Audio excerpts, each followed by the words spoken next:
please lie on your back with 2 blocks close enough to be easily reached.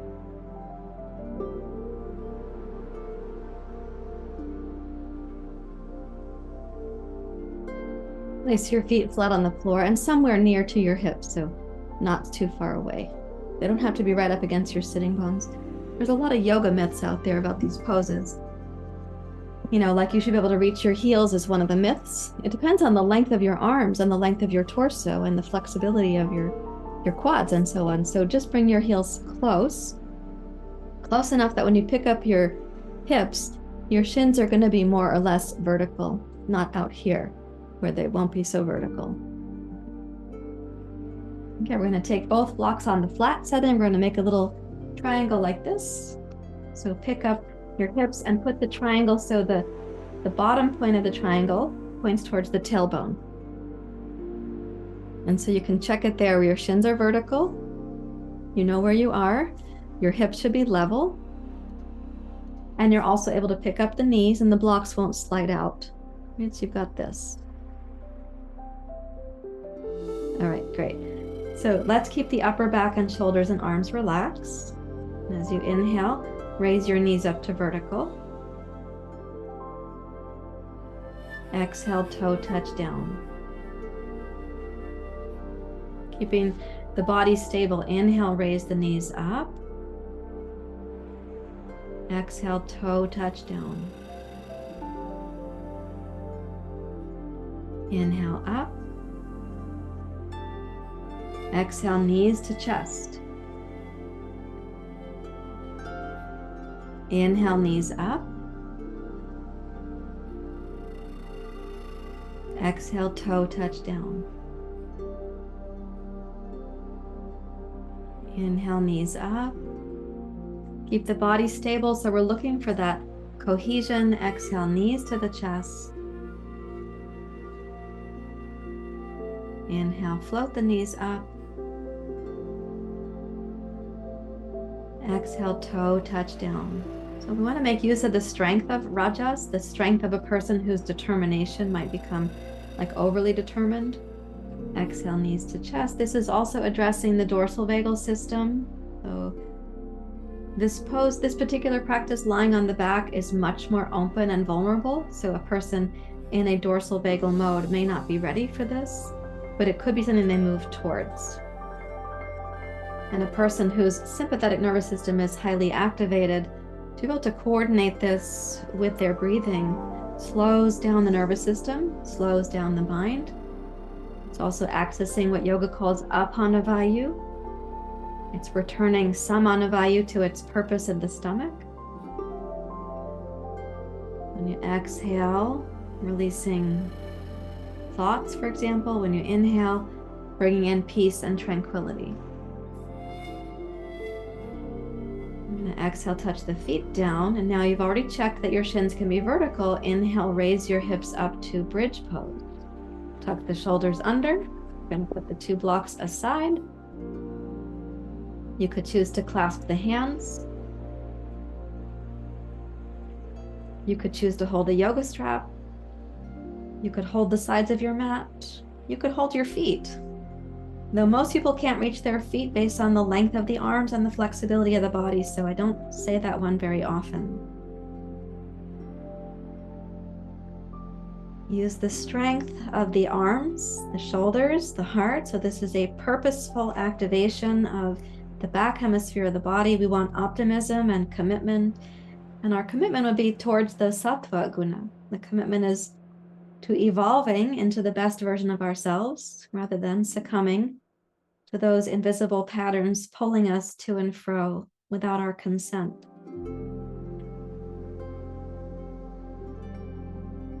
As you next exhale, go ahead and lower your hips down onto your hands or onto your forearms. Turn your palms flat to the floor. Squeeze the shoulders underneath. Raise the heart up. Let's straighten one leg at a time. And then inhale and come into fish pose, Matsyendrasana. Lift your heart, open the throat.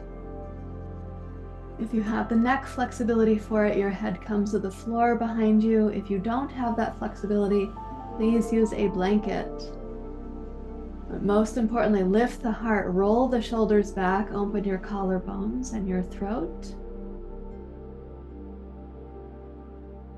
And then exhale, slide on the back of your head. Release your hands and arms. Okay, let's put the palms going face up.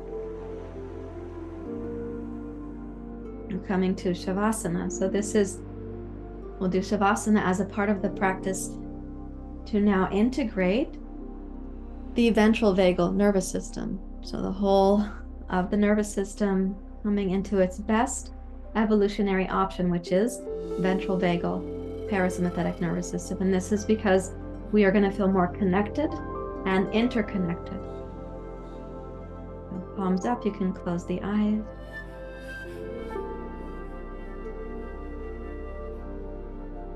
Allow your gaze to go inward to a place you would consider in yourself to be a place of personal refuge or solace.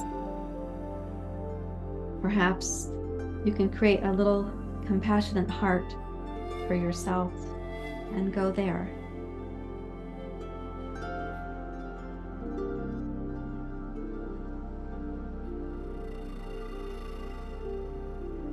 Invite your mind to rest in that place of solace so that your mind is not interfering with your body's ability to integrate the practice that we just had.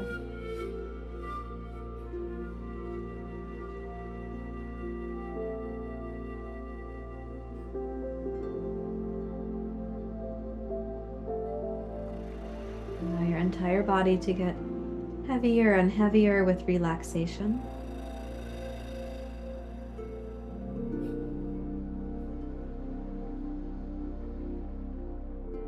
Welcome the breath to care for you all on its own, without you impeding or intruding.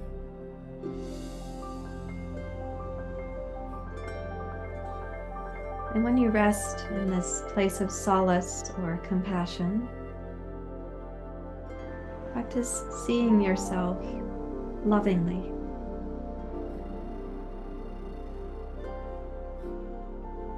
To see yourself making these efforts in the human journey, aware of its complexity, the challenges, and yet here you are showing up moment to moment and day to day.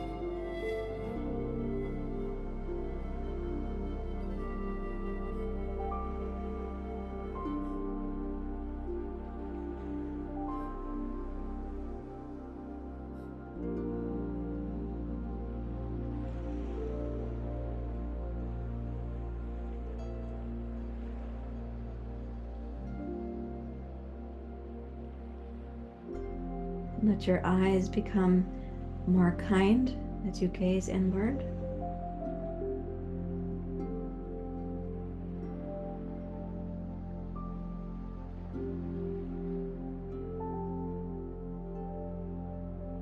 Resting in your inner place of compassionate solace.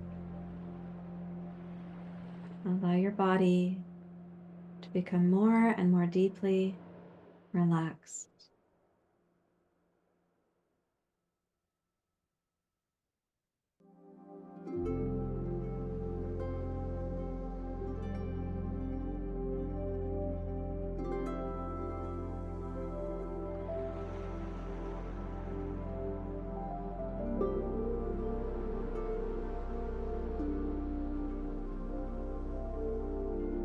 Practice the art of deliberately letting go.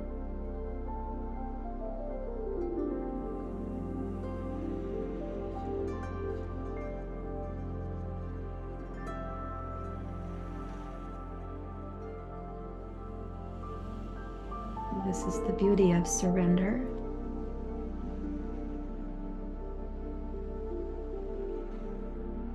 Beauty of stillness.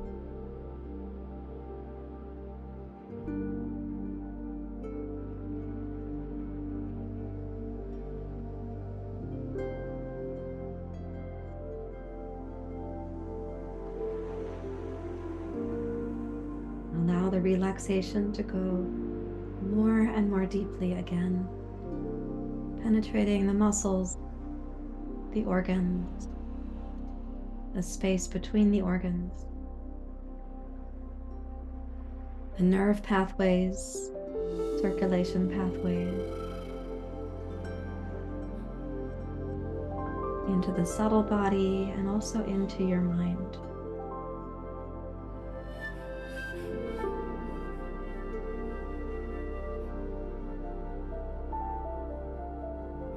Encourage your eyes to become more kind again. Rest in your inner place of solace and compassion.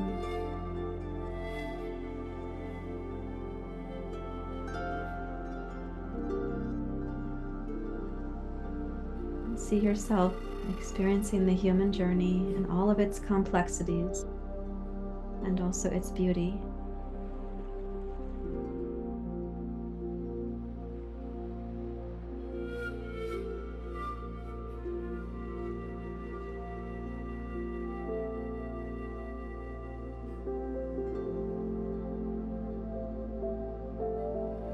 And begin to turn your head side to side and do that. Close the eyes when you come to center. Open the eyes as you gaze to the side. Roll your head to center. Close the eyes. Roll your head to the side. Open the eyes.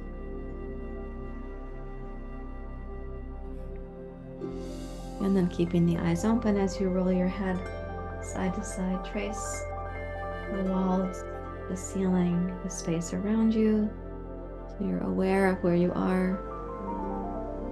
Return to center. Wiggle the fingers, the toes. Please bend your knees. Roll to your side.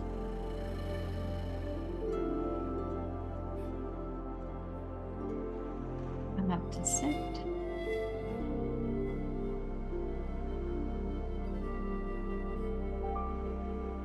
As you come up to sit, go ahead and take a seat that lets you be stable. That's the benefit of the tamas guna. We are stable. Also a seat that has enough energy to be upright, the benefit of the rajas guna. And yet also enough mental quiet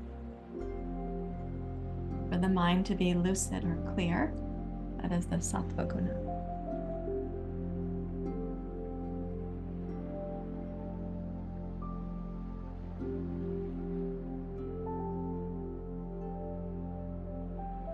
Raise the right hand for Nadi Shodhana. We'll just do 3 rounds of Nadi Shodhana, which is 6 breath cycles.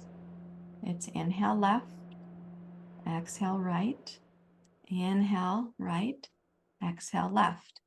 The in breath is cooling, the out breath is releasing the heat. Right, so when you breathe in, the air is cooler. When you breathe out, the air is warmer. So on the exhale, you're releasing heat from the body. That's helpful in terms of sympathetic nervous system.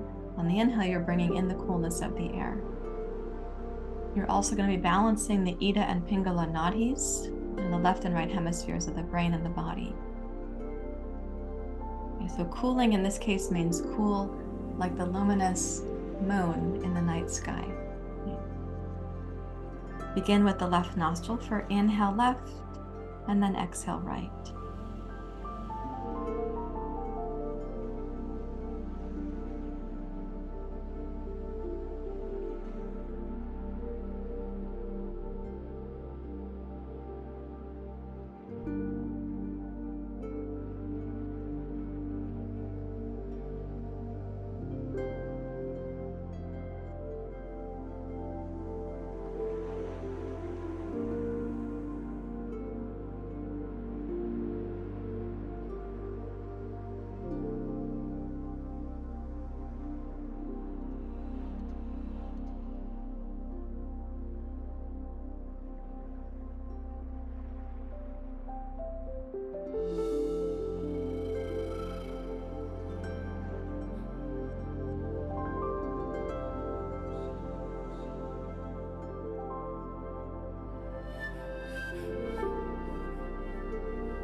complete those, you can rest your hands in your lap.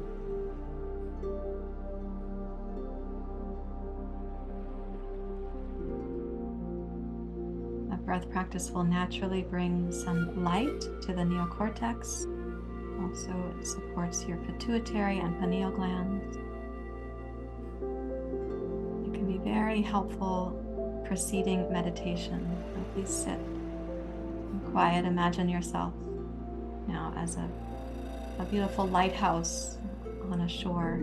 The lights are turned on, and all of your 6 stations of the mind are balanced. Any parts of you that have been in distress, like a distressed Rajas state or a distressed Tamas state, they will know how to find the shore.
May you be able to glimpse that luminous truth, that which is ever abiding and not finite, not subject to the comings and going.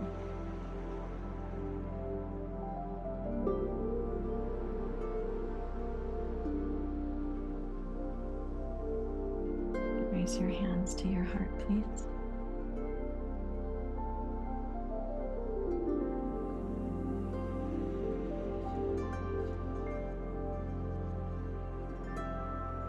We might add, may all beings have access to this luminous truth.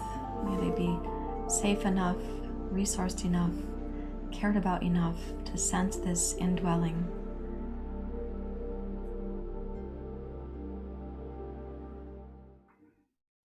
Om Asatoma Satgamaya Tamasoma Jyotirgamaya Mrityorma Amritam Gamaya. Om Shanti Shanti Shanti. Hari Om. Shri Guru Pyo Namaha. Hari Om.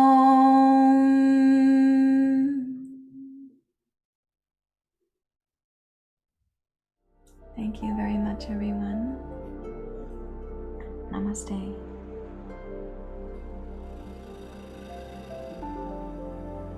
Thank you very much for sharing your practice with me and with the community. I hope you now have a greater sense of what is yoga therapy, what are the polyvagal systems that influence us, and how we can bring those systems back into balance. I hope you also got a sense of what it means to have the 6 stations of the mind, the teeter-totter of the mind, come to greater stillness, and why that is so beneficial to us as an individual on the planet, and how that could then benefit us as a family of humanity. If you have questions or comments about the practice, please do leave those down below the video. I look forward to hearing from you. If you have not yet subscribed to the channel, please do that as well. And don't forget to click the like button if the practice is helpful to you. Thank you very much. Namaste.